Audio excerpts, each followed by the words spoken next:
Ladies and gentlemen, and my dear YouTube family, do you remember that I promised that I'll be back on Tuesday evening at 8 pm with the entries of the storytelling activity? Here I am, and I've got some very interesting entries from few of my acquaintances, students, YouTube family members, and some strangers as well. So I'll be reading out two entries because otherwise the video will become quite big, and I will also share my version of the story. But I thank all of you for participating in this activity to begin with.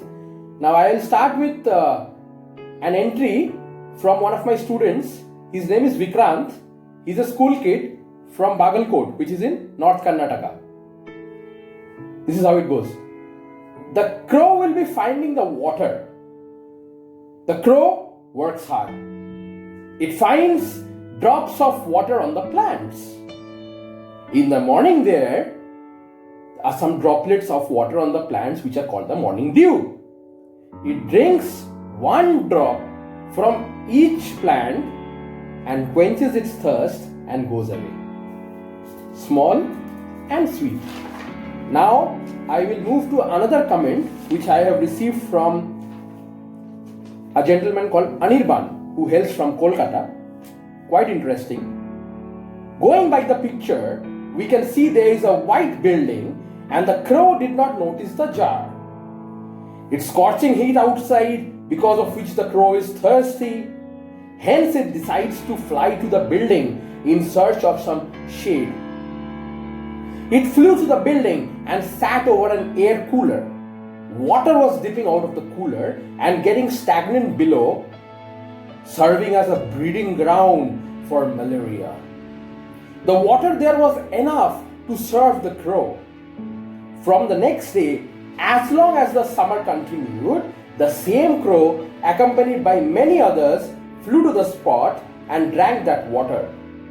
Hence, the crows unknowingly saved a lot of lives from the merciless malaria. But sometimes we drive these crows away, considering them to be inauspicious. Rethink. That's a good message. Now comes my version of the story, which goes like this. The crow was very thirsty.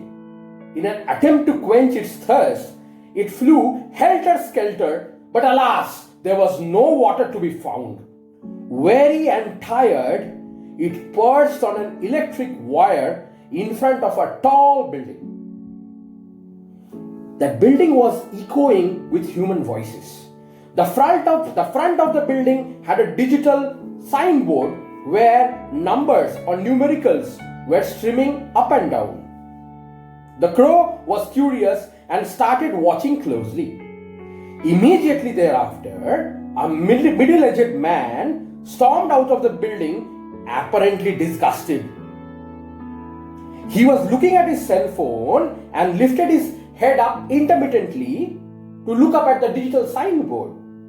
Meanwhile, he sat underneath a tree near the building. The crow changed its seat and perched on a branch above the place where the man was seated. The crow heard the man muttering, "Oh God, cursed be this virus! My share prices have fallen and I am bankrupt now." In his hand there was a small mineral water bottle. He pelted that bottle down on the floor, got up and left. The water started trickling out of the bottle. That was enough for the crow to quench its thirst. But it was scratching its feathers and asking itself, what is this virus thing that the man mentioned? On the building was written Stock Exchange. Remember friends, whenever you do any such storytelling or story writing activity, this is a good practice for your cognitive skills, and also it helps you in drafting whatever your thoughts are. So before starting to write, please frame a mind map.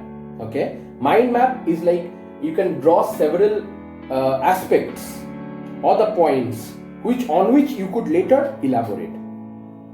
Having said that, I hope you are all taking good care of yourself.